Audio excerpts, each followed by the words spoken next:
How to log into your Facebook Messenger account. What's up everybody, welcome to the tutorial. In today's video, I'll be showing you guys how you can easily log into Facebook Messenger account. But before getting started, make sure to like the video down below and subscribe to the channel. On that note, let's begin.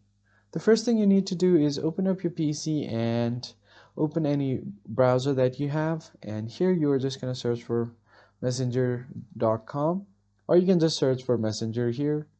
And once you have done that, you will get messenger.com right here. Open it up. You can also download the desktop app for Messenger, and here if you already have previously logged in, it will show your account.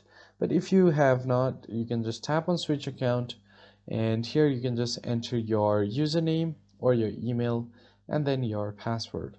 And if you want to be signed in, just check on this box to keep you signed in, and then simply tap on login.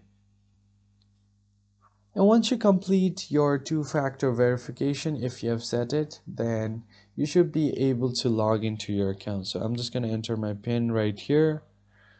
And once you enter your PIN, it will be allowed restore your chat history. So that's pretty much it. I hope you found it helpful. I'll catch you guys next time.